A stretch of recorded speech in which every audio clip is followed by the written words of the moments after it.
Beneath the bustling streets of modern London, where double-decker buses rumble and tourists snap photos of Big Ben, lies a hidden world of ancient Roman walls and forgotten plague pits. But what if I told you that the River Thames once carried whispers of rebellion and riches that built an empire? How did this muddy riverbank become the heart of a global powerhouse? Let's step into the fog-shrouded tales of London, unraveling a story of clever beginnings, bold conquests, fiery rebirths, and enduring secrets that still shape the city today. Imagine a Roman general in 43 AD, his boots sinking into the marshy banks of the Thames, eyeing a spot that seemed more swamp than stronghold. No grand harbors welcomed him, no towering hills offered natural defense. Why did these invaders from distant Rome choose this foggy lowland, ignoring safer spots along Britain's coast, to plant the seeds of what would become one of the world's greatest cities? The secret lay in the river's gentle curve, a perfect bridge between land and sea, where tides and trade would weave London's destiny. This bend in the Thames was no accident. It was the widest point where ancient Britons could ford the river on foot, a natural crossing for tribes trading tin from Cornwall or wool from the hills. The Romans saw opportunity in the chaos. They built the first wooden bridge, turning the spot into a hub where roads from all over Britain converged. Ships from the empire docked here, unloading olive oil from Italy, wine from Gaul, and spices from far-off lands, while local goods flowed back out. Those early walls, they weren't just for protection. They marked a booming market town called Londinium, where merchants haggled in forums and taxes filled Roman coffers. Walk along today's London Bridge, and you'll sense it. The same river pulses with boats and barges, a modern nod to those imperial fleets. Within decades, Londinium grew from a muddy outpost to a thriving port. Mosaics adorned villa floors, bathhouses steamed with hot water piped from springs, and amphitheaters echoed with gladiator cheers. Potters fired clay from local pits, blacksmiths hammered bronze, and the population swelled to 60,000, drawn by the promise of Roman roads that stretched like veins across the island. This wasn't chance. It was a smart bet on connection. When Celtic Queen Boudica burned the city in 61 AD, seeking revenge against Roman rule, the flames only proved its value. The emperors rebuilt it stronger, with stone walls and grand temples. The Romans had chosen wisely, building on a river's flow that outlasted invasions. Names evolved, empires shifted, from Roman Londinium to Saxon Lundenwich. But that vital waterway, it remained the city's lifeline, pulling in warriors, traders, and dreamers through the centuries. Now picture William the Conqueror in 1066, fresh from his victory at Hastings, gazing across the Thames at a Saxon town ripe for remaking. England was fractured, with rebellious nobles and uneasy locals eyeing the Norman invader. Why stake his claim on this riverside settlement, lacking mighty castles or loyal strongholds, to forge a new kingdom? Because William saw not division, but a canvas for control, a new London rising from Saxon roots, built on stone and strategy that would bind a nation.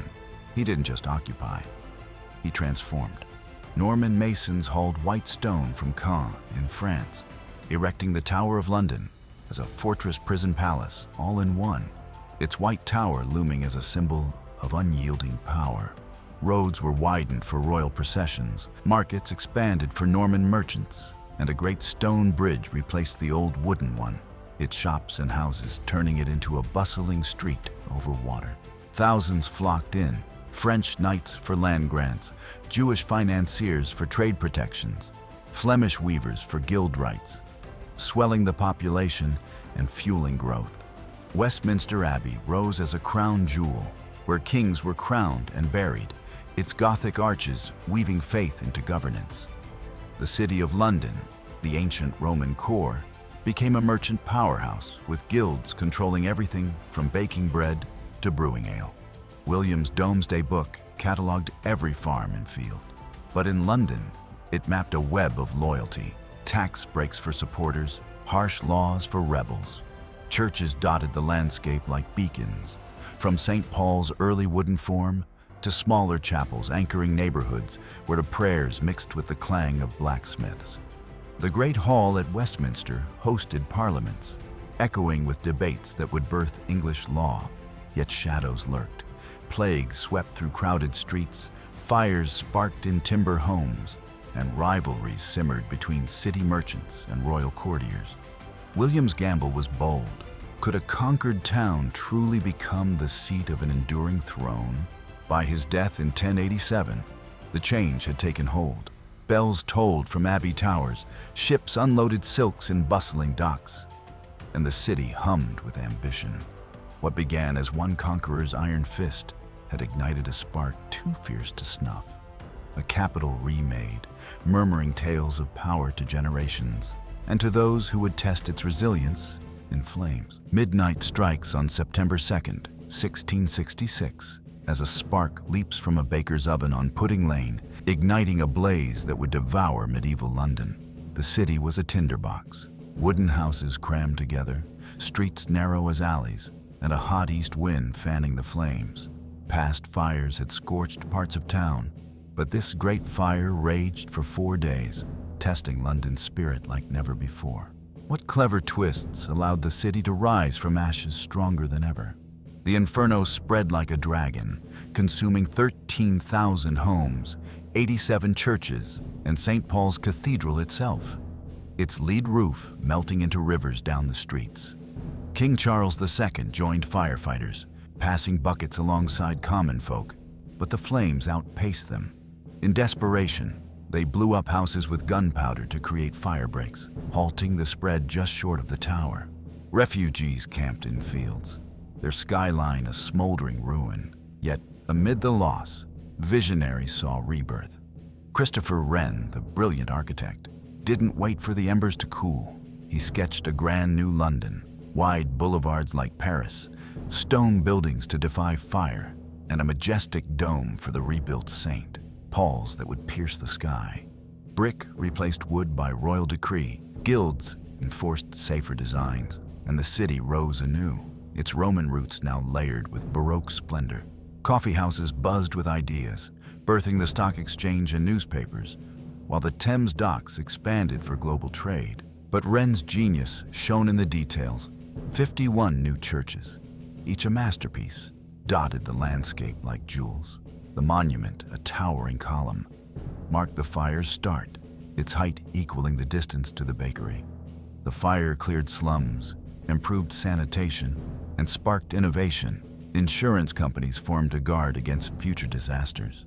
London didn't crumble, it reinvented, absorbing the blaze into its story. This wasn't mere survival. It was a phoenix's symphony, turning destruction into defiance.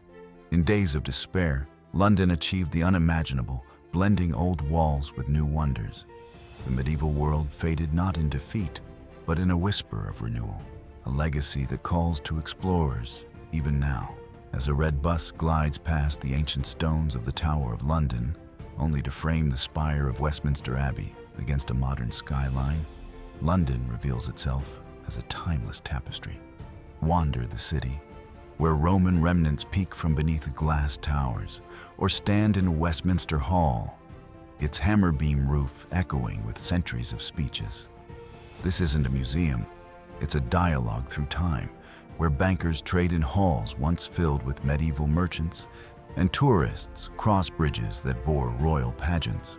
What lasts here isn't static past, but a vibrant fusion, each age stacking on the previous, from Roman bridges to Norman towers to Wren's domes. London doesn't merely recall, it evolves brick by brick, beckoning you to hear its stories. For in this riverside realm, history isn't hidden, it's thriving, ready for tomorrow's tale. If London's echoes have enchanted you, subscribe for more journeys through historic havens. Like and share if this tale ignited your curiosity.